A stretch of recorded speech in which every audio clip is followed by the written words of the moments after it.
Selamat pagi, bersama saya, Cindy Raja. Mari awali aktivitas dan pelayanan Anda melalui renungan pagi. Yesus, nama di atas segala nama. Yesus adalah Alfa dan Omega, pencipta langit dan bumi, pemberi setiap pemberian yang baik dan sempurna, dan pemikul beban besar kita. Kepada mereka yang hancur oleh dosa, Dia adalah juru selamat yang sempurna, perantara yang agung, perantara yang maha kuasa, dan kapten keselamatan kita. Ditulis oleh Ellen G. White bersama Pendeta Denny Kanajo. Selamat mendengarkan. Shalom. Selamat pagi para pendengar yang diberkati oleh Tuhan dimanapun Anda berada saat ini.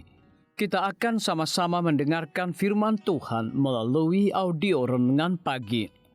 Pada tanggal 7 September 2024 dengan judul Raja yang akan datang. Sebelum kita melanjutkan bacaan renungan kita pada pagi hari ini, kembali saya mengajak semua para pendengar yang setia untuk berdoa bersama-sama. Bapa kami yang bersemayam di dalam takhta kerajaan sorga, terima kasih Tuhan Yesus. Oleh karena kasih dan rahmat-Mu begitu besar bagi kehidupan kami, lebih khusus pada pagi hari ini sebelum kami melakukan aktivitas kami rindu Tuhan untuk merenungkan kebenaran firman Tuhan. Kami sangat butuh kuasa Roh Kudus-Mu dicurahkan kepada masing-masing kami. Terima kasih Tuhan Yesus, ampuni kami Bapa karena kami sudah berdoa hanya di dalam nama Tuhan dan Juru Selamat kami. Amin.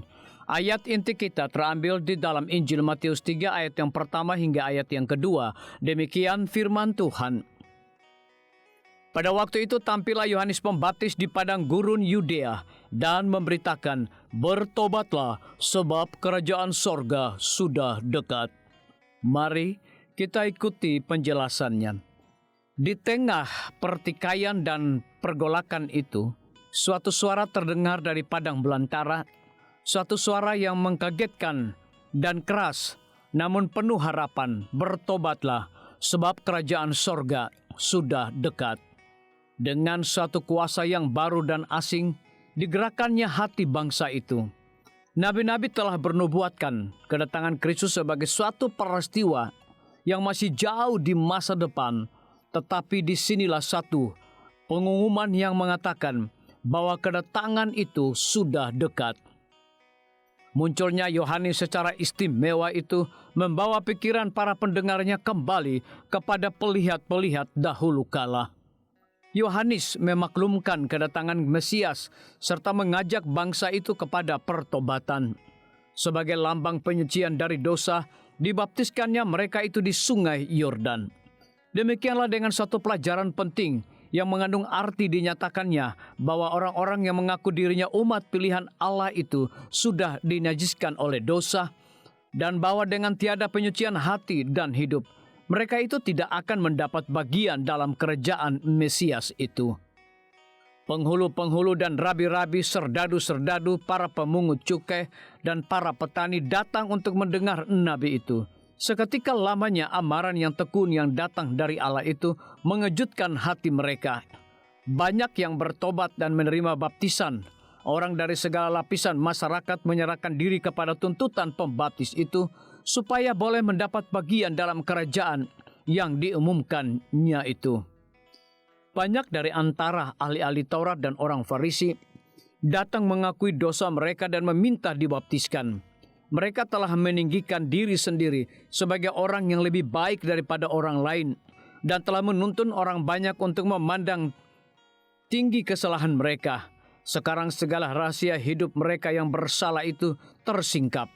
Tetapi Yohanes diberitahu oleh Roh Suci bahwa banyak dari orang-orang ini tidak memiliki pertobatan sejati dari dosa-dosa mereka.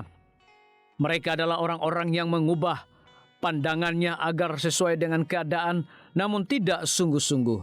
Sebagai sahabat Nabi itu, mereka berharap akan mendapat kemurahan hati dari Raja yang akan datang itu. Maka oleh menerima baptisan dari tangan guru muda yang termasyhur ini, Mereka bermaksud memperkuat pengaruh mereka dalam masyarakat. Yohanes menghadapi mereka dengan pertanyaan yang tajam ini.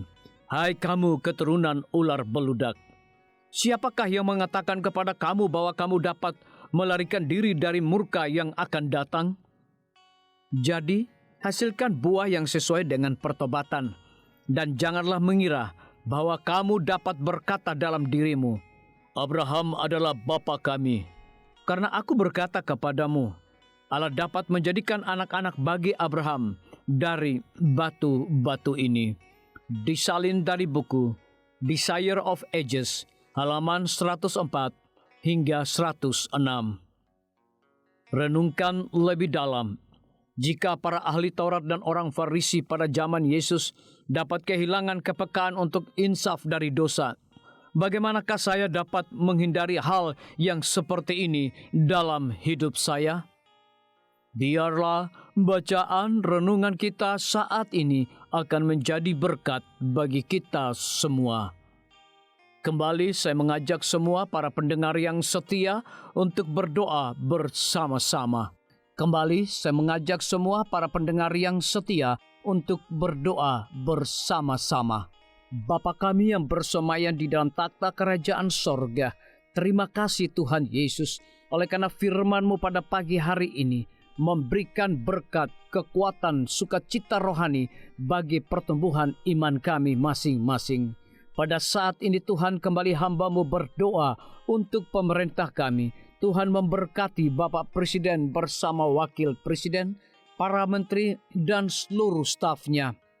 Bapak Gubernur bersama wakil, Bapak Bupati bersama wakil, Bapak Wali Kota bersama wakil, camat dan seluruh stafnya, kepala desa, lurah, RT, RW, dimanapun mereka berada saat ini.